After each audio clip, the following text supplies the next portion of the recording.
My name is Tim Baldwin. I'm a barrister at Garden Court Chambers. Some of you may already be familiar with me, some of you may not. I'm joined tonight by Michael Imperato from Watkins and Gunn solicitors, who was the instructing solicitor in the case that we're going to discuss tonight. And what we're going to look at is the legal issues that arose in the case of the King on the application of SO versus Thanet District Council 2023 EWCA 398, and also the cost judgment that was given in that case, which concerned issues around the eviction of Irish travellers from the Ramsgate port, where the local authority had permitted them to reside. We will be discussing the issues that arose in the case,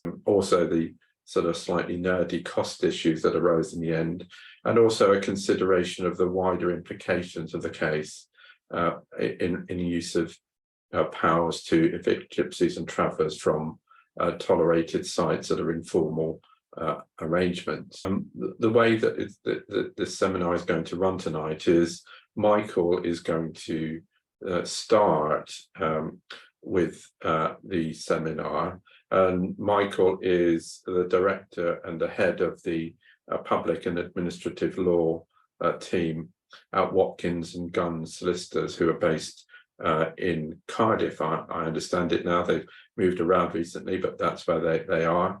And he is well known. His biography and my biography are on the link, I think, that was sent to you. And he's very well known and regarded in public law and administrative law, particularly in Wales. And he's been involved recently in the what I call the tainted blood inquiry. And he's going to discuss the challenging practical issues in this case in respect of funding and running such claims with the use of legal aid. And we will aim to address your questions, but we hope to do this at the end of when both of us speak, so that we can get the body of the seminar done, and then we can direct our minds, if we can, to the questions that you pose, time permitting. And our aim is that at the latest we will finish at 6:30 p.m. That is just the introduction. I'm going to introduce Michael to start his part of the webinar. Thank you. Okay, thank you, Tim. Good afternoon, everybody. Now I'm going to try and hopefully share the screen. There you go. Yes, I'm just really kind of give it what I call the solicitor's tale. So any solicitors will amongst you will know we do all the heavy lifting and the hard work, really. So this is what this is all about. So route to the case. So instructions came to me via a local campaigning traveller group, and also a local county councillor. And so it's always useful, in my experience in these cases, to have an intermediary to help out. And it's particularly useful, of course, given that I'm based some distance away from Ramsgate. But that's how the work came in, and it was towards the end of it was kind of the October-ish, something like that, autumn of 2021. So as Tim was saying, the claimant SO was a young Parvi traveller. She and her family had initially come to the attention of the council. This is Thanet District Council we're talking about, when it moved on to a plot of land in the Palm Bay. Sounds very, very exotic. Palm Bay, Kent, which the council deemed to be inappropriate. They tried to remove them using Section 77 and 78 of the 1994 Act, which Tim will go into more detail about. But interestingly, a magistrate's court, so this is in about May or June of 21, refused to make a removal order because of welfare concerns, essentially, and particularly medical needs of some family members, including one woman who was pregnant, whose pregnancy was thought to be very, very high risk. So as a result of the magistrate's ruling, the council gave the group consent to move onto the land near the ferry terminal on a temporary basis. Again, this is the bit, next line is something Tim will go into a lot of detail about, but there was no end date for the occupation was specified or agreed. And we say near the ferry terminal, it's a kind of Ramsgate has got a kind of a marina area, and there's a kind of more of a old industrial regular port. So it was there. It wasn't on any kind of salubrious area. What happened next? Well, the pregnant woman referred to gave birth in September, but the child sadly did not survive. Then there was a skirmish of activity, which culminated in 3 months later, the council serving a Section 77 notice on the claimant and her family in an attempt for them to leave as soon as practicable. So an issue was whether the Section 77 direction could not lawfully be given to the group, including the claimant, our client, because they were not residing on the land without the consent of the occupier. So as I say, Tim will go into far more detail about that. Funding. So this case was run on legal aid. SO, she was, say, she is a young lady, and was eligible for legal aid on passported benefits. It can be a challenge. I mean, I trust a number of people out there will have run legal aid cases, and you will know that it can be a challenge obtaining legal aid, even in the most straightforward of case. You have to give we always give a kind of a submission to the legal aid agency, setting out the case and telling them why they should give legal aid. Of course, at that stage, it's often a problem in this, an issue in this case was that the council weren't really engaging with us very much. We corresponded with them, set out details of what we thought the issues were. They weren't engaging, so it was all a bit one way at this stage. Another complication is often obtaining of means documents. Again, those of you familiar with legal aid will know the legal aid agency are very, very keen on bank statements and saving statements and all this kind of thing, and that can be very difficult for even the most organized person to pull it all together to exactly what the legal aid agency want. So that was a particular challenge in this case. So we need to convince the legal aid agency there's a case in the first place. Thankfully, we did get over those hurdles, and we're off and running. It's a risk for lawyers in judicial review cases because we didn't have time to hang about at this stage.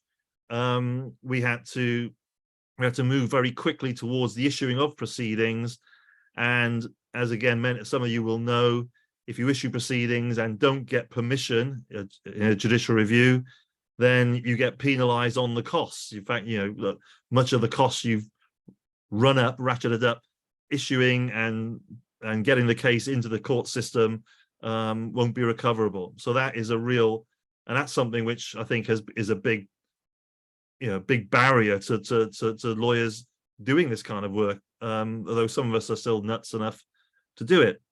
And emergency legal aid. Again, don't forget emergency legal aid. That was absolutely critical in this case because it did mean that we could get on with things very quickly indeed. So that was helpful. A couple of practical tips is get down there, get down to the scene. And that is sunny Ramsgate. It's a bit blurry, I'm afraid, the photo, but that is Ramsgate. The bit kind of in the bottom of the picture is, I think, the nice marina. And as you head north, you start to hit the industrial bit and the bit where the travellers were on, which looked to me, and I'm not an expert on the history of ports of the south coast of England, but it looked to me like it was, I think it was the old hovercraft terminal or something like that. I mean, whatever happened to hovercrafts, but that's what I think it was. They were placed on. So it was quite an exposed bit stuck at the end of the area of the port area.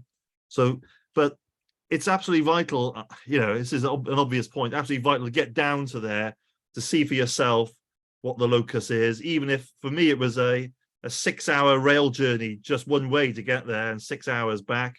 But Ramsgate, Ramsgate is famous for lots of things. It's got the biggest Weatherspoons in England, apparently, which is what that is. But it was very important to get down to Ramsgate and see for yourself. And I went and we took photographs.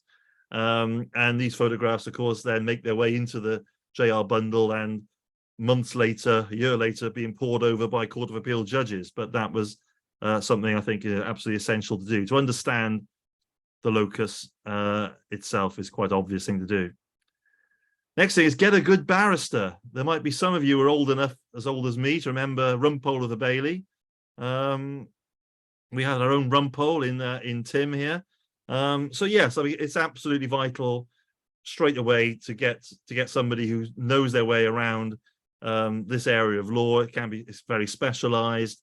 Garden Court Chambers, of course, have an excellent reputation in this area. So we went straight to Garden Court Chambers, and very quickly Tim was on the case and worked, was working very well with us from right from the outset. So that is, again, quite obvious, but it's something that's important. This is not the kind of thing you want just to give to a barrister who's with the greatest respect, a jack of all trades. You really need people, I think, quite specialized in this area. And then don't give up is the thing here, because this is Professor Elizabeth Cook, who first refused permission on the papers. We got off to a flying start where literally, I think within 24 hours of issuing, we got injunctive relief, and I thought, wow, this is good. We're going to be we're going to get get the judiciary on side. But then a few weeks later came the refusal of permission on the papers. So of course we then have to appeal that oral renewal. The case ended up on the desk of Justice Mrs. Lang, who seemed more interested in it. She gave various directions. I think Tim refers to that. It will refer to this, but she ordered a rolled up hearing, and so in the summer of last year, we had a rolled up hearing before Deputy High Court Judge Anthony Ellery KC, looking very distinguished there, and he was not very sympathetic, if I put it like that, to the case. And although we had a day or two in court, a rolled up hearing, so most people will know what that means. It means it's both permission hearing and you hear the substantive, effectively hear the substantive case at the same time. But then he refused permission, so all that was to no avail. I remember me and Tim hacked around what we should do. We still thought there was a good distinct point of law in this. We had to act very quickly, because don't forget, this was still a refusal of permission. You didn't have the luxury of several weeks to appeal a substantive decision against you. So we had to act very quickly. Again, had to get onto legal aid very quickly, and legal aid were very good. We give them credit of agreeing to allow us to have a go at appealing. So we very quickly put appeal into the Court of Appeal. So this is the summer of last year, probably around this time last year, possibly. So this is this time last year. And then it all goes quiet for months and months and months. And then a Christmas surprise. It was literally that kind of strange period between Christmas Day and New Year. I was sadly sitting at home on the computer doing a bit of work, and in pops an email from Lord Justice Bean, or his clerk, to be honest, more accurate, I suppose, with granting us permission and saying this matter will proceed in the Court of Appeal, staying in the Court of Appeal. That actually did cause a bit of confusion within the Court of Appeal in the following couple of months, because they were treating it as a pure, kind of straightforward, old-fashioned appeal case in the Court of Appeal. And I kept saying, no, this is actually a judicial review. It just happens to be being kept in the Court of Appeal. So we should be following judicial review kind of standard directions, not the very complicated Court of Appeal directions. And the defendants didn't agree. The court didn't seem to agree. So in the end, I had to make an application. And when I made the application that we should follow judicial review directions, everybody said, well, of course we should follow judicial review directions. And it's like, well, so you start to doubt yourself sometimes. But anyway, that's what happened. And of course, then, the rest is history. Went to a hearing a couple of months ago, and Tim will go into a lot more detail about that. So that's the kind of chronology and a couple of the kind of issues that I had to particularly grapple with on the ground, as it were. So conclusion, well, running these cases, there's lots of hurdles. There's the legal aid agency, who, as I say, actually, to be fair, were okay and supportive at key times in this case. So good, but it's still a lot of bureaucracy and dotting I's and crossing T's with the legal aid agency. We had hurdles with the judiciary, as you've seen. They, a number of them didn't have much faith in this case. And then, of course, you get the Court of Appeal judgment, and the Court of Appeal are saying, yeah, of course, yeah, you were right all along. What's the problem? And then you think, well, try telling that to some of your brethren. It has to be very much a team effort, and that's why a team with Tim, but also I say that the campaigners and the people on the ground, the local county councillors, people like that. You need to do some pro bono work. Well, the way I often operate is that if we think a case is a good case and it's got merits and we hope to get legal aid, we will end up doing work around the case to try and whip it into some sort of shape. You need to be prepared to put costs at risk. As I said, if you don't get permission and you don't get a hearing, you're going to lose a lot of the work you've done. And you need to get out and about. As I said, get down to Ramsgate. I think I went, 2 or 3 times, made that 12-hour return train journey. I could have got to the west coast of America in that time, but that's how long it takes to get back and forth to Ramsgate for me. So, but the work is interesting. The work is challenging. The work is worthwhile, and sometimes we might even win.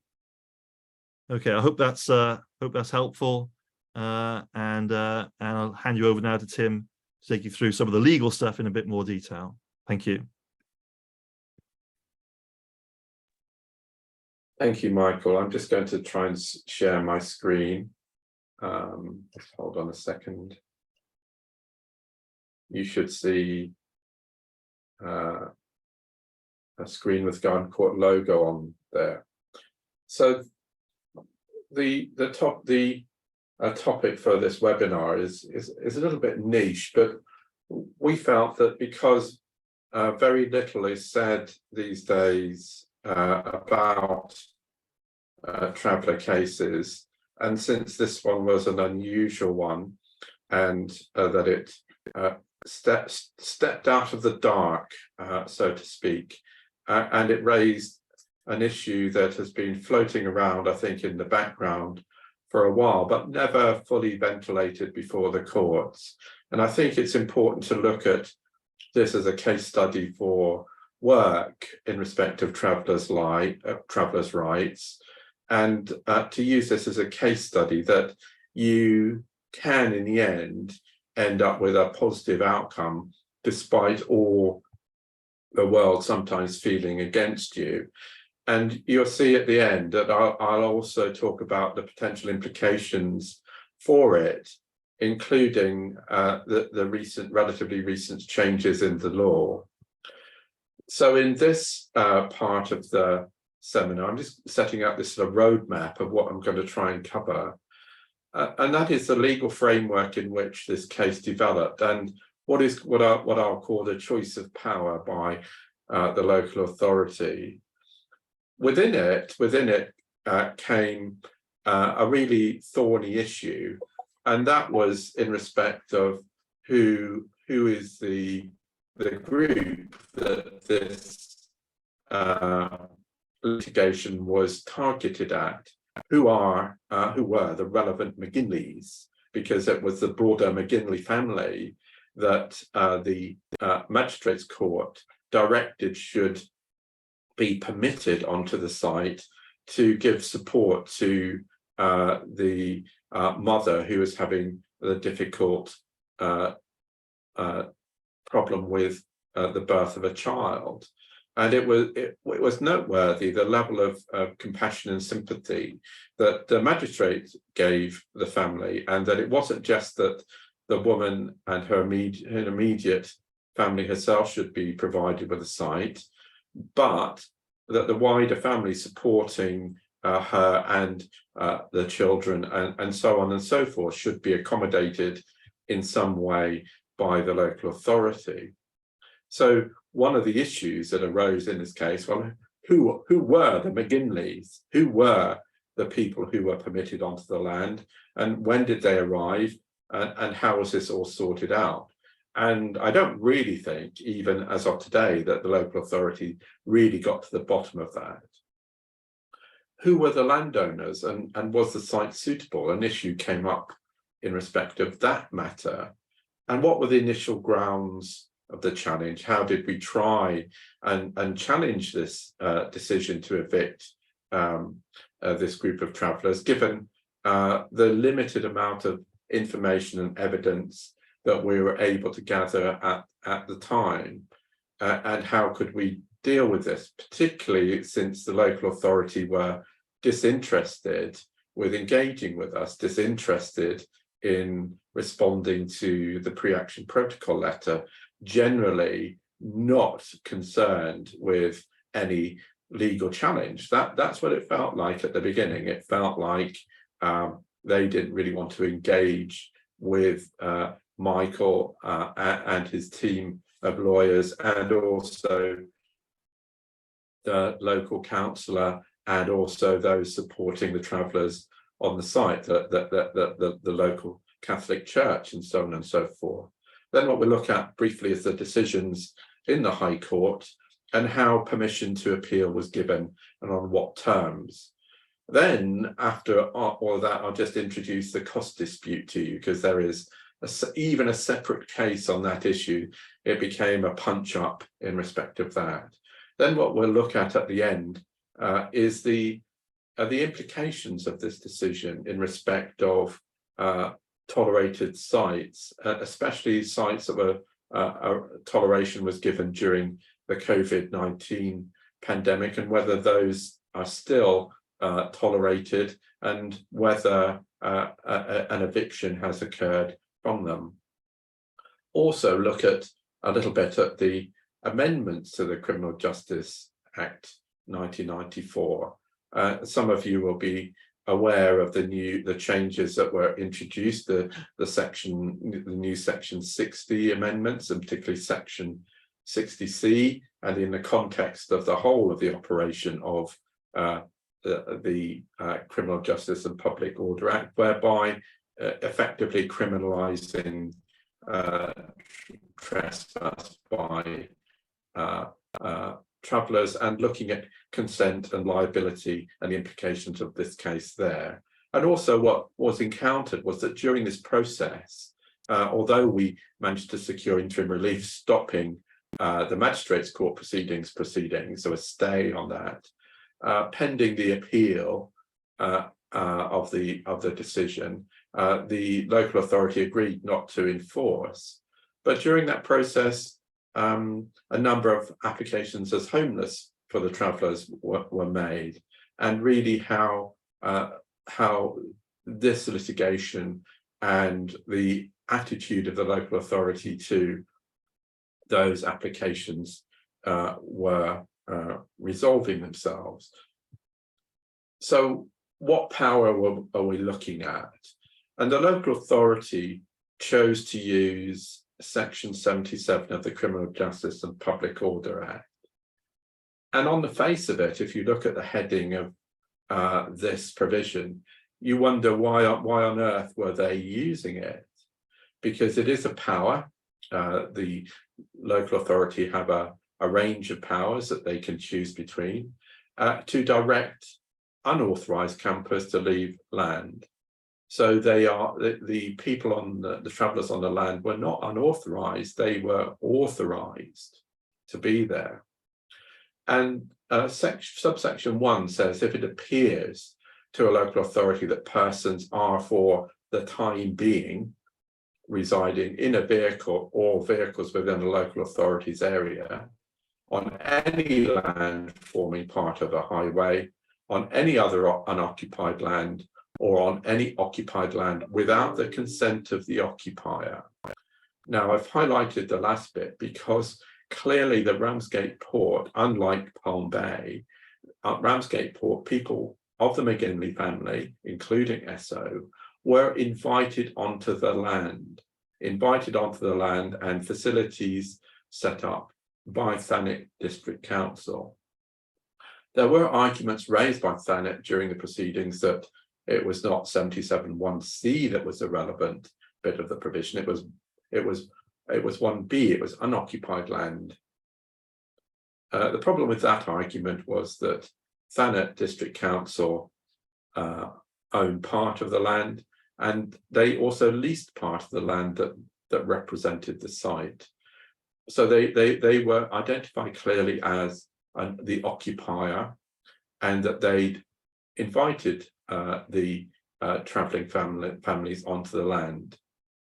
And it says thereafter that the authority may give a direction that those persons or any others with them are to leave the land and remove the vehicles or any other property they have with them on the land.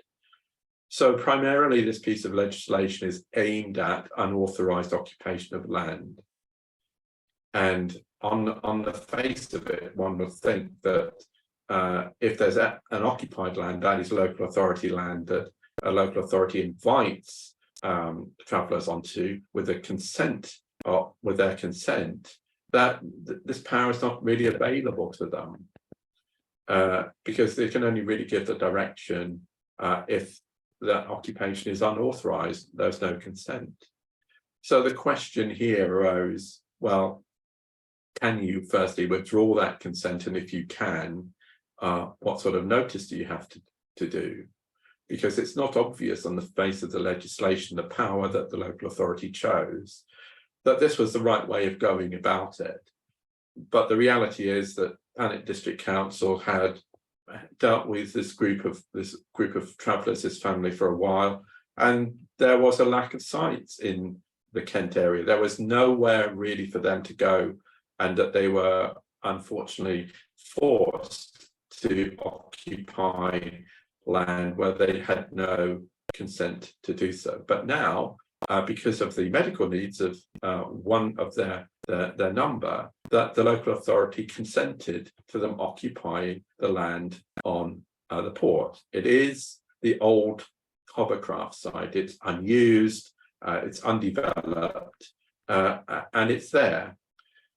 So that's where we were, and we had no idea when we started out what on earth was going on. We had very little proper information. The way that the notices were given, the different notices aimed at different groups, the start of magistrates' court proceedings, from an outsider's point of view, trying to run this case, it looked like a complete dog's breakfast in terms of the process that the local authority were going through. That was from our perspective. We had very little information, and it was difficult to gather evidence, and the local authority weren't engaging with the pre-action correspondence or really any correspondence with Michael. So once you have the notice direction under subsection 2, it must be served on the persons to whom the direction applies. So you've got to serve it, and it says it shall be sufficient for the purposes of the direction to specify the land, and except where the direction applies only to one person, to be addressed to all occupants of the vehicles on the land without naming them. So the direction itself was aimed at all occupiers on the land, so absolutely everyone present. No distinction between one group or another, one individual or another. And the consequences of someone receiving such a direction is if they've had such a direction under subsection 1, has to be given, which applies to him if they failed as soon as practicable to leave the land or remove from the land any vehicle or any other property which is subject of the direction, or B, having removed any vehicle or property again enters the land with the vehicle within a period of 3 months, beginning with the day on which the direction was given, he commits an offence and is liable to, on a summary conviction, to fine not exceeding level 3 on the standard scale. So if somebody, the direction was given and they removed the vehicle but tried to go back onto land within the 3-month period, they will be committing a criminal offence. And what it says under 4, a direction under subsection 1 operates to require persons who re-enter the land within the said period of the vehicles property to leave and remove vehicles or other property as it operates in relation to persons and vehicles or other property on the land when the direction was given. And it says under 5, in proceedings for an offence under this section, it is a defence for the accused to show that his failure to leave or to remove the vehicles or other property as soon as reasonably practical, or his re-entry with the vehicle was due to illness, mechanical breakdown, or other immediate urgency. We'll come back to this subsection a little bit later on, but there is a statutory defence. But we'll see in the way that the case developed that this really gives people who are subject to this direction very limited options. And one can see that the essence of this direction is very draconian. You know, that effectively you're served with a notice, you have got to leave the land virtually forthwith. And that only in the limited statutory defences can you sort of delay that.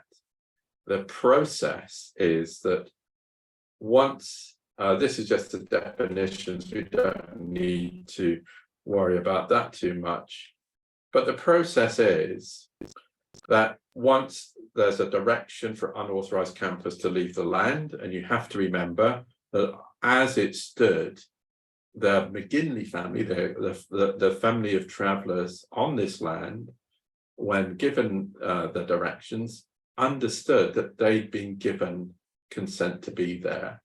Some of them had signed code of conduct documents, but there is nothing that they had in terms of a clear document that said you are here for a period of time, and at that period of time you have to leave.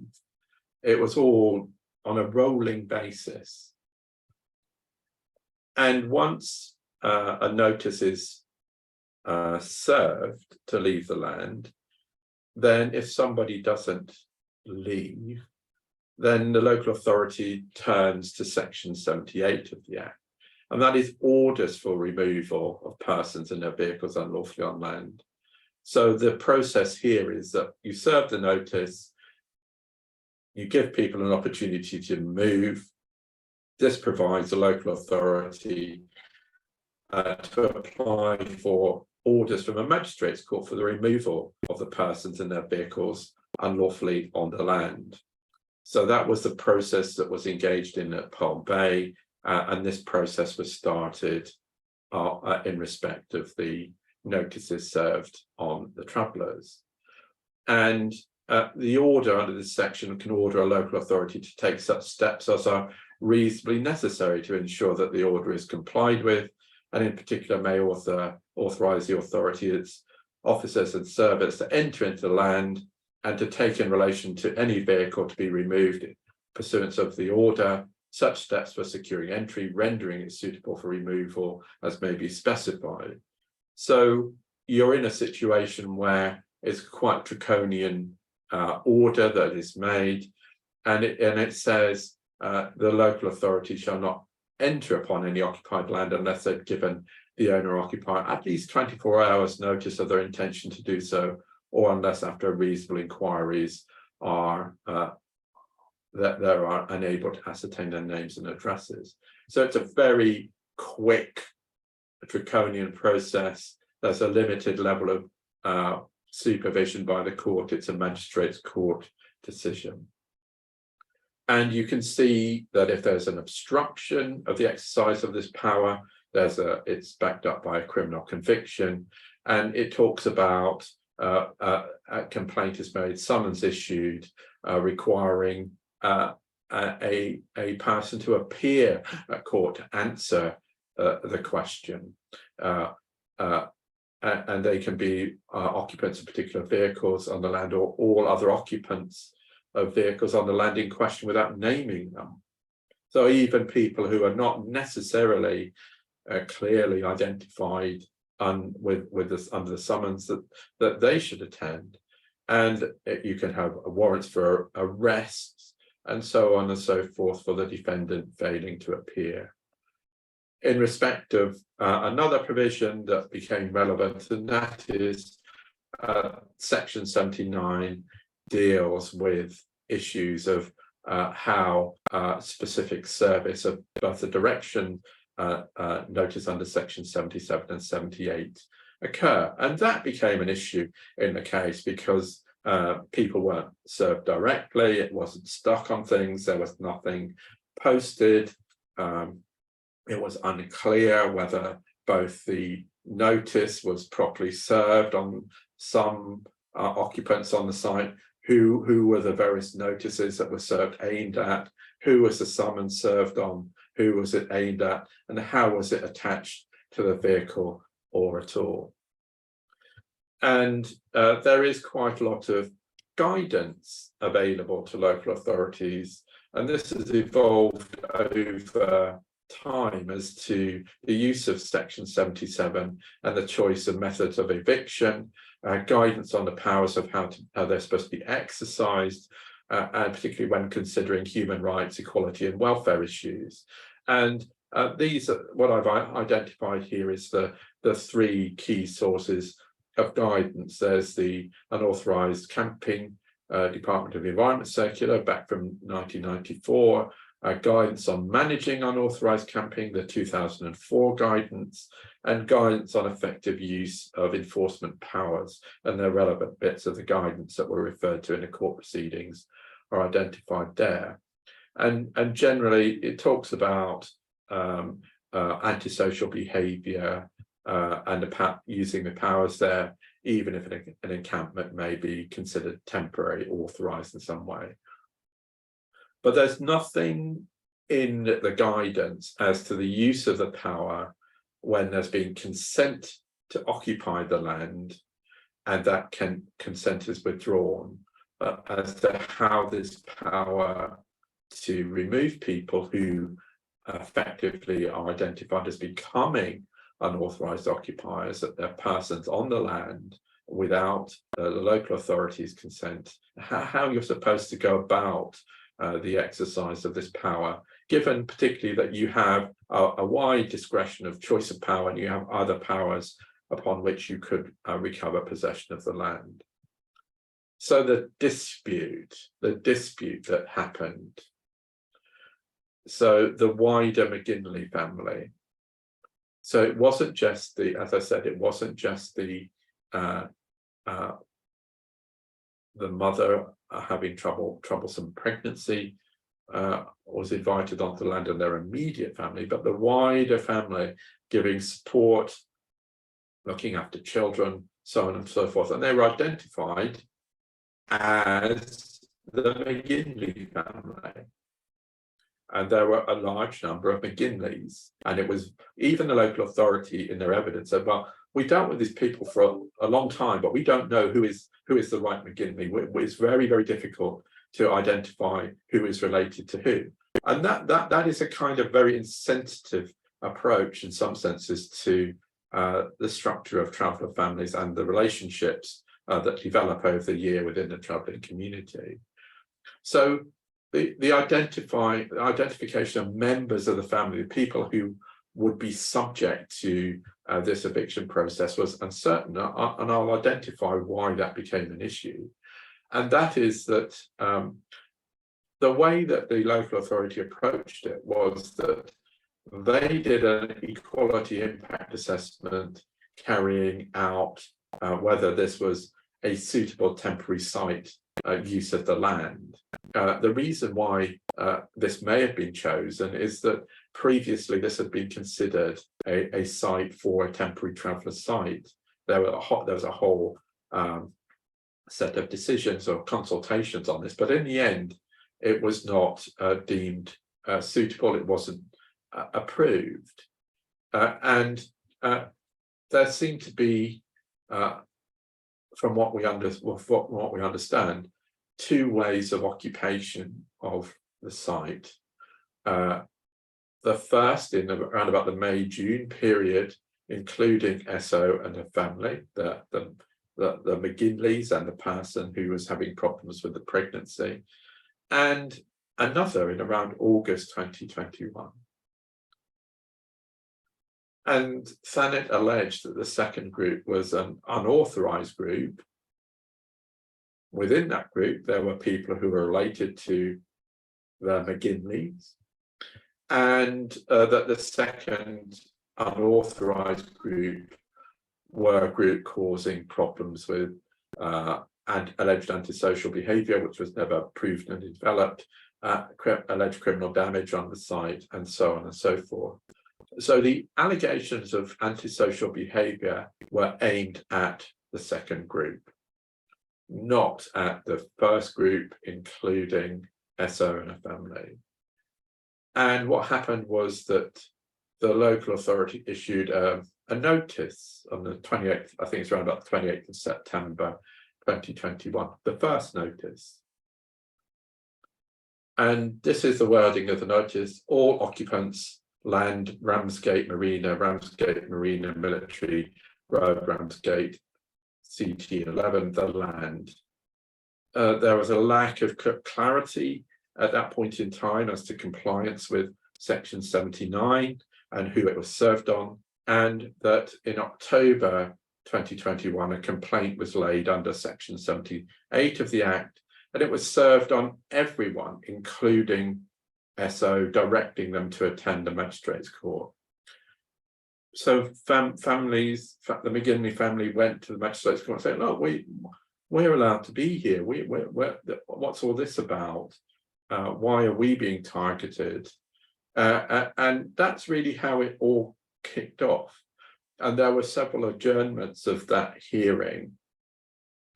And the proceedings were adjourned off until about the 8th of December, because there was confusion, I think, as to who was subject to the direction. Then, on the 30th of November 2021, a Section 77 notice was served on the 1st of December, a second one, and it was worded in exactly the same way, and it appeared on this occasion to be directed at SO and her family. It was served in various ways, like stuck under the step of the caravan. It was not served according to the letter of the law. It was not served as set out precisely in Section 79, but we'll see that in the end didn't make a difference. And all that people knew on the day, all that the evidence was, that the local authority officer on the day serving the notices gave a statement, and they were accompanied by police officers and other people, that a decision had been made to evict them. But no actual decision maker was identified, and it was said that they were going to be joined to the existing magistrates' court proceedings. So no separate complaint or summons was issued in respect of the separate notice.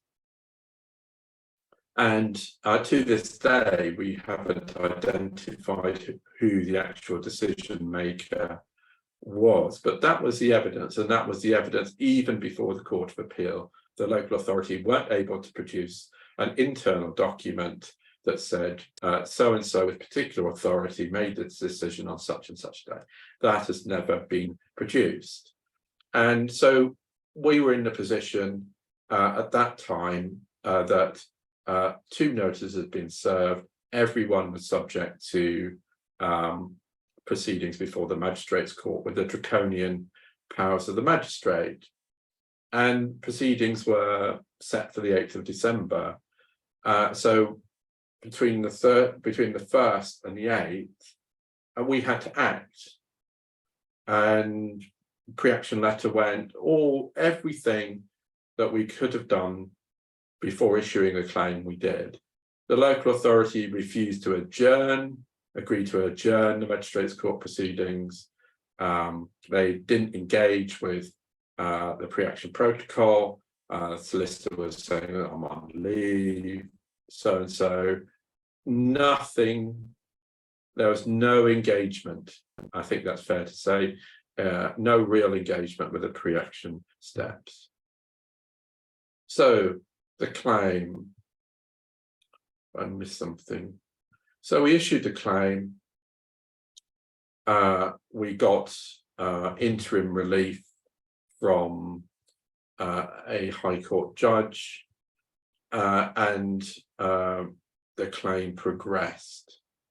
The defendant filed an acknowledgement of service denying our claim with little evidence, and we applied to serve a reply, which we did. Deputy High Court Judge Cook refused permission for judicial review and only issued consent to occupy that this had been withdrawn. That was her finding. There was, in my view, no evidence that that had been withdrawn. The implication was that the mere service of the Section 77 notice was sufficient. On the application for oral renewal, Mrs. Justice Lang took quite an interest in it, in dealing with this. Initially, she was going to deal with the oral renewal, which was listed just for half an hour, but at the same time directed extensive disclosure from the defendant. She was a little critical of the grounds of resistance, and that there was little evidence to support the assertions made in the grounds of resistance. Luckily, I was able to speak and engage with Andrew Lane of Cornerstone Chambers, who at this stage was with me in the sense, look, they were having difficulty producing this evidence, as the disclosure order was quite extensive, and that the directions that District Judge Lang, Mrs. Justice Lang was giving were quite tight, and we proposed to the court that a rolled up hearing would be the appropriate way of dealing with this, and the court has acceded to this, and also extending the injunction to prevent the removal of the travellers. And at this stage, it was still looking at both the group who were subject to the early notice and subject to the latter notice, what I'm going to call the September and the November notices. And the slight advantage of the rolled up hearing is that Michael wiped his brow, and under the regulation, that meant that we weren't at risk of not getting paid by the legal aid agency, because as of Deputy High Court Judges Cook's decision, we were at risk of funding. So all the work between then and until Mrs. Justice Lang acceded to the agreed route of doing the rolled up hearing, everything from the start to finish was now at risk. So the oral renewal hearing, and I'll give you the reference to the reserved judgment. And in a nutshell, the claim for judicial review was again refused permission. And what happened during this hearing is, by now we've had extensive disclosure of the evidence behind the magistrates' court proceeding. And it was clear within the magistrates' court proceedings that the summons were aimed at a particular group of the travellers. Some were McGinleys, some were not McGinleys. those who weren't McGinleys were related to the McGinleys. So who was the McGinley family? But there was a distinction now between the target of the September notice and the allegations of antisocial behaviour and the group that were there from the outset and were subject to the November notice. So there was a clear distinction that made it clear that the group that went on there in May, June were not a group causing any antisocial behaviour, were not a group that were causing any problems with the local authority, were a group that were given consent to be there, were part of the group that were authorised to be there to support the family member. Thus, the somewhat hideous reason that was sort of alluded to within the evidence supplied by the local authority, some unattractive decision was, well, the baby that was subject to the difficult pregnancy had now died. You've had your time for grieving, off you go. In a nutshell, that was the reasoning behind the decision to serve the further notice in November. But in his reasoning, Deputy High Court Judge Elleray concluded that because the way that the case was constructed, that there had been some of these code of conduct licenses signed, they were rolling monthly arrangements where effectively the local authority would come and review it. And by reference to what was said in the equality impact assessment that was part of the magistrates court proceedings, that this land had been identified as suitable, and it was thought that it would be available for maybe about 5 months, but it was unclear. There was nothing there, but he took the view that because of those submissions and those considerations, that actually determined the consent issue, that because you'd had that 5-month period, the decision to serve the November notice in particular, was not unlawful or irrational. The earlier notice, there were good grounds, at least on the face of it, to serve that. He also dismissed further claims as unarguable in respect of the defects in the service of the Section 79 notice and the way that the summons proceedings were joined with the two groups. He concluded that there had been adequate welfare inquiries and there was no need to conduct a further equalities impact assessment given the temporary nature of the accommodation. And as one had been carried out in relation to the occupation of the land, one didn't need to be carried out in respect of the decision to evict. And also because we raised it, because one of the clear problems, one with both the occupation of this site, it was pretty much a derelict port site, was that we'd raised issues that there was no policy around about sites for gypsies and travellers in the Kent area, and it's a continuing problem, and that the site itself was poor. But he concluded he didn't need to determine that issue, and in any event it could go to the issue of eviction. So what do we do next? And because it was a refusal of permission oral renewal, we only had 7 days in which to put the grounds of appeal and the skeleton argument together. And the appeal was aimed at the November 2021 notice, the one that was served on the 1st of December. And the defendant, we also applied for interim relief in respect of the magistrates court proceedings. The defendant agreed not to enforce, and that also included those subject to a part of the October 2021 notice, which we didn't appeal against, probably because they're all wrapped up in the same proceedings. And on the 29th of December 2022, 6 months after the refusal of oral renewal, Lord Justice Bean, as Michael and I said, we were rather surprised because it was a break between Christmas and New Year, granted permission to appeal on two of the 5 grounds that were put. And just for your record, when you go back and look at it, these were the grounds that were argued, the ones that succeeded, and that it was in respect of, the first ground was in respect of the consent issue and the service of the notice.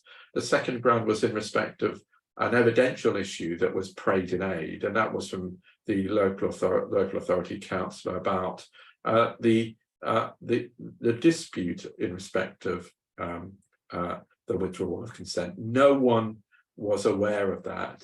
All of those supporting the travellers on the site were not made aware that there was an imminent decision to terminate the occupation of the land.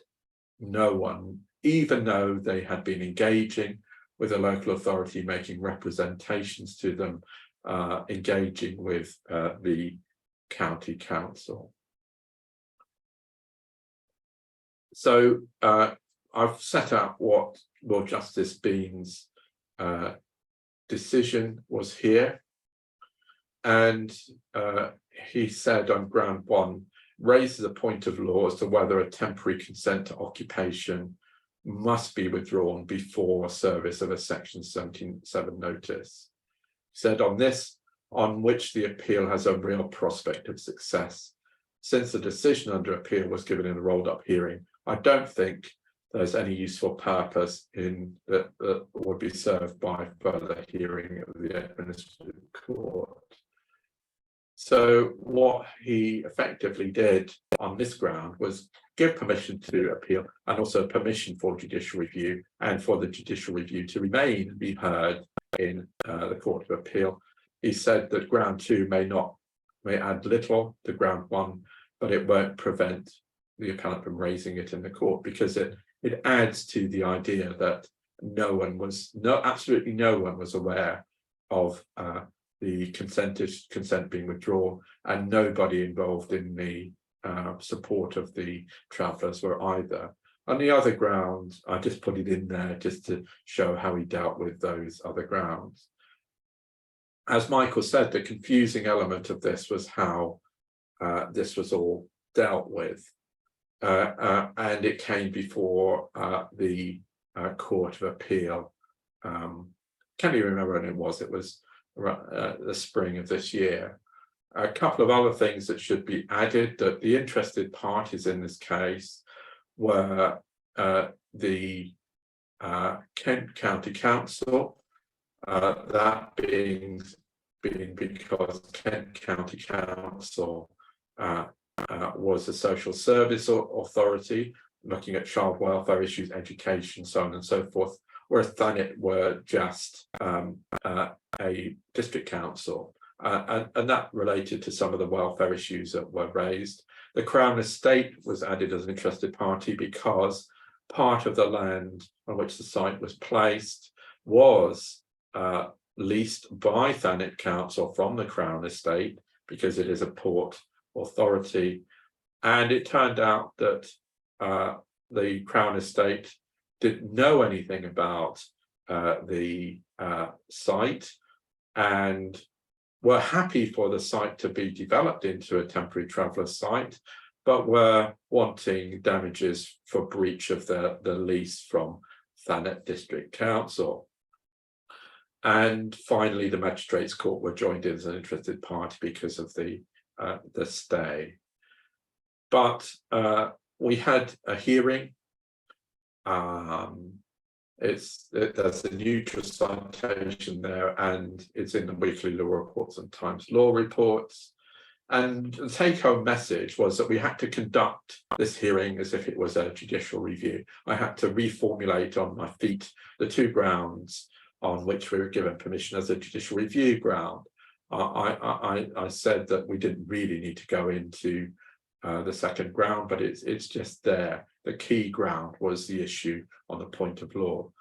And the upshot is, the take-home message is that a local authority could not lawfully give a direction under the section 77 requiring persons residing on the land without the consent of the occupier to leave unless any temporary consent to their application had expired or been withdrawn and they knew that they were no longer on the land without consent.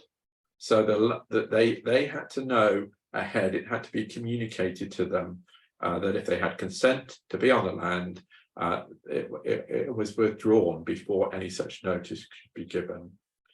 And on the illegality, the court made these following observations: that section 77 enabled the local authority to serve a direction notice if it appears that a person are for the time being residing on unoccupied land without the consent of the occupier, and that the use of the present tense meant that at the point that the local authority decided to give the direction, those residing on the land had been doing so without the occupier's consent.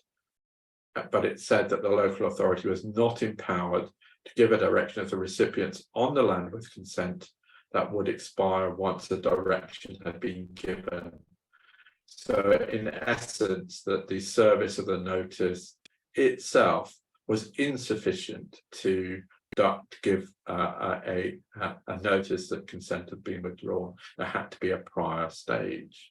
It says further, it said the lack of consent had to exist at the start of the process. It had to exist at the start, not sufficient for it to be the result of the process. So the local authority could, before the local authority could lawfully give a section 77 direction, any consent as to the recipient of the notice presence on the land had to have expired or have been withdrawn. And the recipients had to know they no longer had consent to be on the land. And they said in the interpretation that was reinforced by section 77.3, which made it an offence for a person to whom the direction applied to be served to fail to leave the land as soon as practicable, and identified that section 77.5 strongly suggested that as soon as practicable meant forthwith. And if a direction is going to be given without any lawful consent, if the persons genuinely and reasonably believe they had consent to be on the land, would be liable to criminal conviction if they didn't leave forthwith. So there was a consideration of the principle from statutory construction that if criminal offences should not be created except by clear law, and the process here was such it wasn't to commend such an outcome. And so there had to be a form of withdrawal, and there had to be a form of reasonable notice until in respect of withdrawal of that consent, and until such notice had been given, you couldn't use such powers.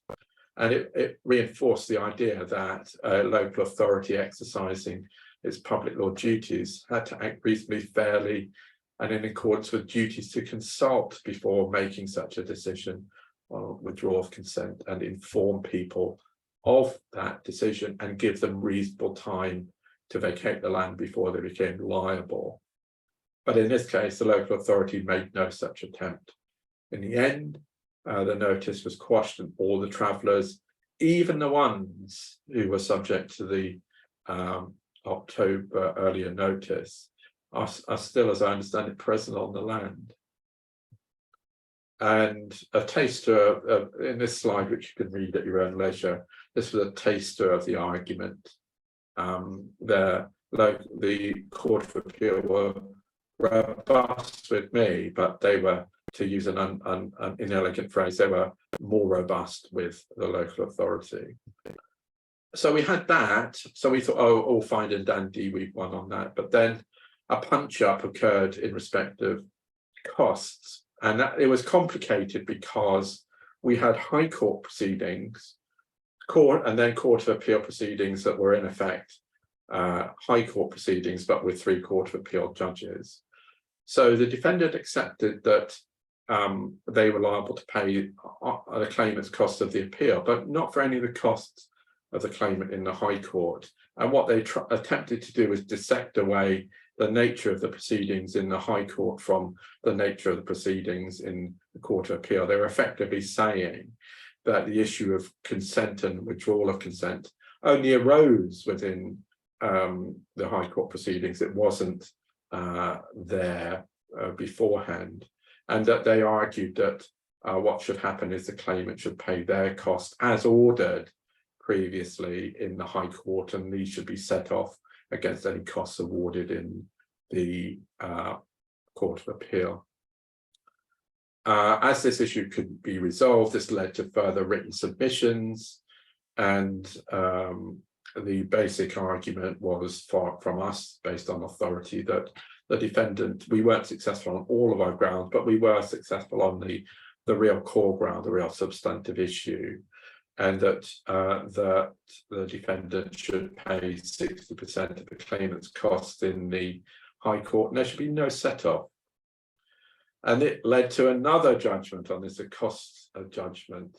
And the issue concerned the cost of the High Court. And although Lord Justice Edis was critical of some of the clarity of some of our documents, he determined, and I thought a little bit unfairly, given the level of pressure that we were under in terms of dealing with this, at paragraph 16 and 17 of the judgment, he gave his reasoning on that for the court, and that there was a further direction as to the determination of an interim payment under 4428.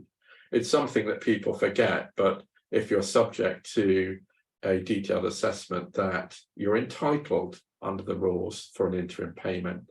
We got that. Michael, I think, was happy with the figure that we ended up with an interim payment, but that's what we ended up with. So what are the general implications for this? So the notion is that if any traveller is given consent to remain on the land, that before the use of the Section 77 procedure and before considerations of welfare issues, that notice, that consent has to be withdrawn. There was some discussion within the hearing as to what form that notice should take or be required, and what would constitute reasonable notice. There was some discussion, there was backwards and forwards. No one really had a clear idea, and this wasn't resolved by the court. So that's another issue. What is form? What is reasonable notice? How does it vary? And it may have an impact on sites that have been tolerated and exist under the COVID-19 pandemic. There may be a lot of them. We didn't deal with the issue about local authority enforcement on tolerated sites on private land. This was focused primarily on land owned and operated by the local authority or leased. As I said, that there were real issues about how the local authority dealt with potential homelessness applications in these proceedings. They remained unprocessed. Could there be a finding of intentional homelessness? What about alternative sites? All that was raised, but the local authority just did not engage. And we also have to consider now the new powers under Section 60C, because there's a provision that relates to consent there, and there's the offence relating to residing on land without consent or with a vehicle. So that issue may relate there, because it says under subsection 1, a person 18 or over is residing or intending to reside, even intending, on land without consent of the occupier of the land. That leads to various criminal powers. I'm going to stop there. Thank you for your time and attention. And what I'm going to do is look to see whether we have any questions that we might be able to answer. I see we've got 4 questions in the question and answer section. I'll try and open it up. There's from Dr. Simmons, the site is Port of Ramsgate, not Ramsgate Marina. Do you want to answer that, Michael? Yeah, I mean, there was actually, wasn't there kind of about 2 or 3 different addresses given at various points of time? Yeah.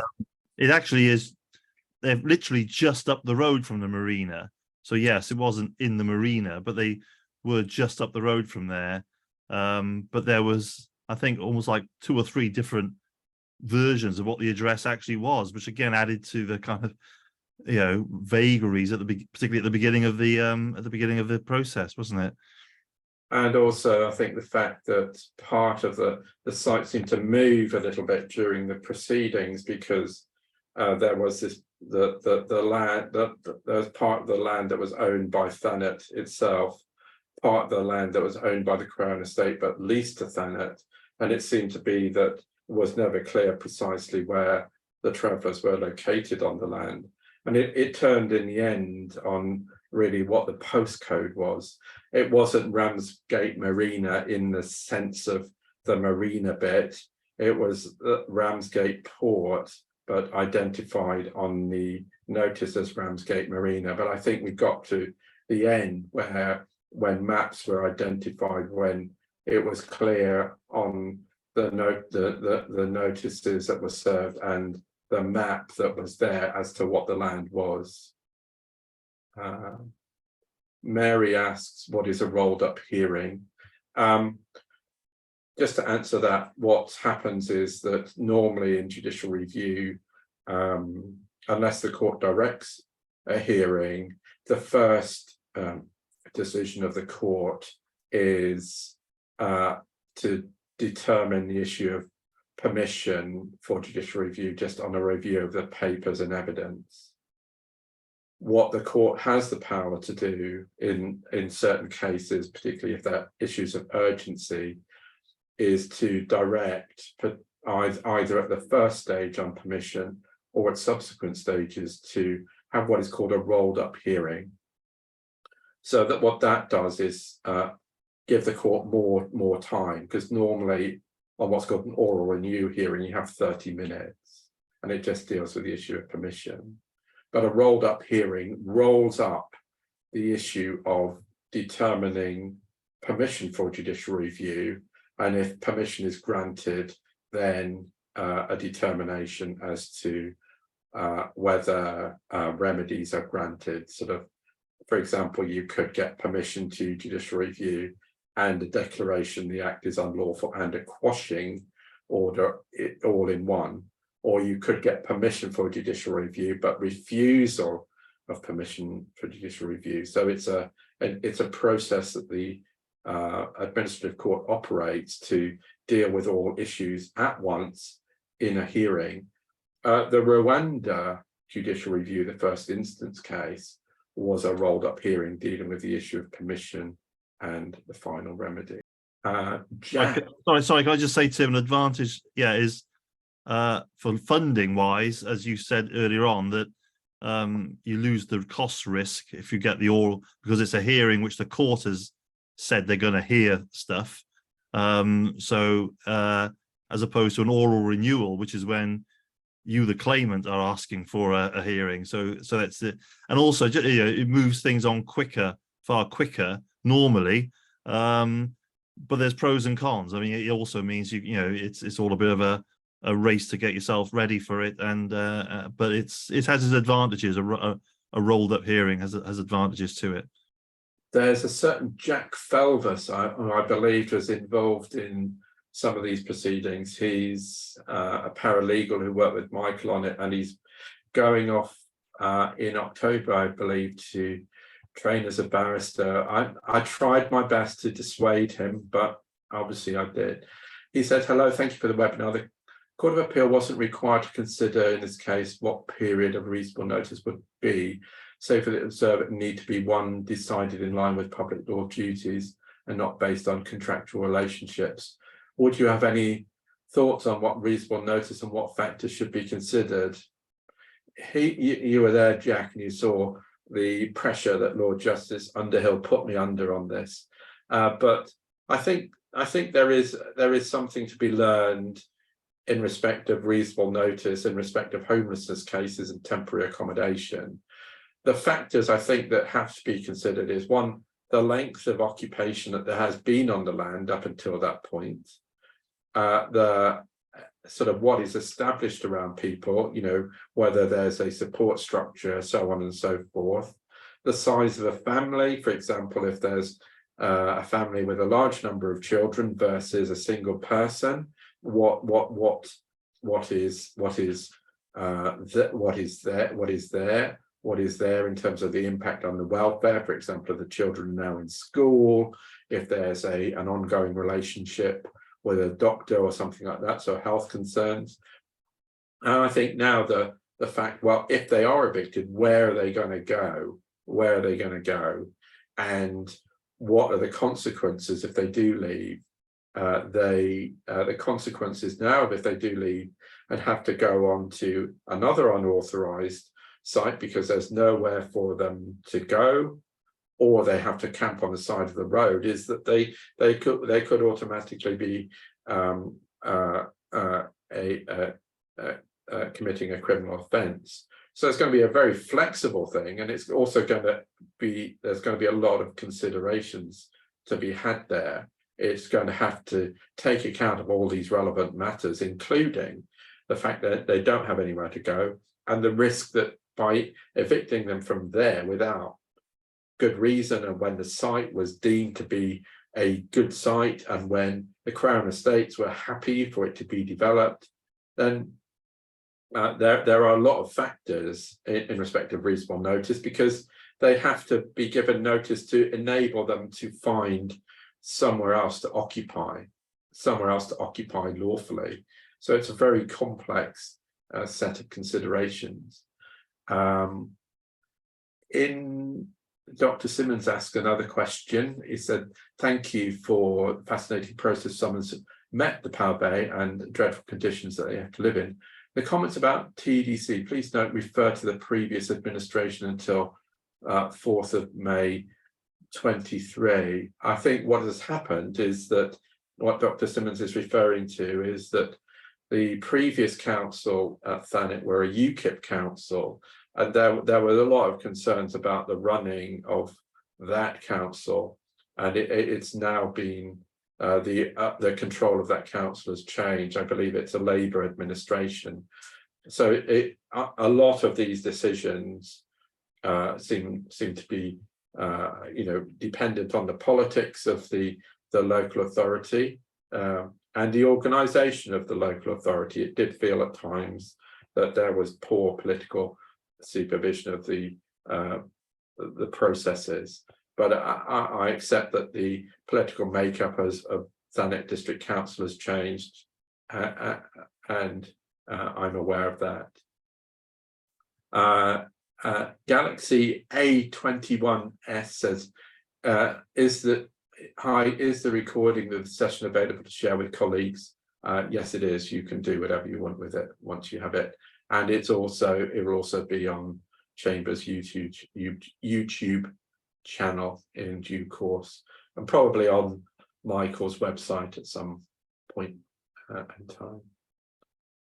Michael, do you have any further insight into any of the questions? No, Tim, you handled them very well, just as you did with the Court of Appeal. So well done. Yes. Is there anybody else who wishes to ask a question? I noticed there was a certain Mr. David Watkinson, who's of Gunn Court Chambers, who's signed up to this seminar. If he's present, can he make himself known? Because I know that he was involved in a lot of these early cases. No, he's not. So unless anyone has any further questions, I think that's it. Those are all the questions I can see in the Q&A. I'm just checking on the chat function to see whether there's anything there. Just to say that if you're a follower of Twitter, of a social media platform formerly known as Twitter, now known as X, that you will see in the web chat, there is a link to the Garden Court Twitter feed, and that there's also a very good live feed of everything. Tim, there's one more question's just come in, just the last minute. See, it says, while this is a wonderful outcome, you mentioned that the site was exposed on a port. Are there amenities, and is there a local authority duty to provide a better site? Well, that's a really good question. Yeah. We grappled with that a bit, didn't we? Actually, we grappled with that a bit. There are amenities there. There was a lot of disputes around them in terms of, and also their cultural appropriateness in terms of shower, portable toilets, electricity supply that kept breaking down, and problems with refuse collection and maintenance. So that there were basic amenities there, and there is a duty to provide those.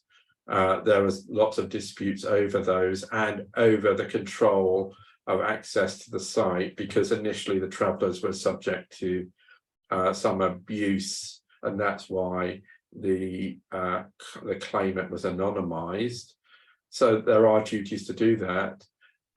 The problem is that the duty, there is no duty to provide these sites anymore under I believe it's under one of the Caravan Act 1968. That duty was changed to a power, and one of the issues that arose in it, a subsequent issue that I think Councillor Constantine was interested in, is the problem within Kent, and particularly within Thanet, that there was a plan prior to these proceedings to look at developing and producing these sites within the Thanet area, and Michael gathered quite a lot of evidence that was before the courts as to what the previous plans were, but those were stopped. And it's a real issue. It's a real issue in that area. One would think that there should be a duty to provide a better site for humanitarian reasons, but the local authorities are not grappling with that, I'm afraid. So on the face of statutes, there's no duty. There's a power, there's an obligation, there are plans, there are a lot of plans talked about, but nothing comes to fruition. And I think Michael might be able to add something from his research and evidence on that, but that's where we are. Yeah, we also kicked around the idea of educational provision as well, wasn't it? Was something which we got quite interested in, but you needed particular, individual good test cases amongst the cohort, if you like, and so that was something which we didn't have at the time.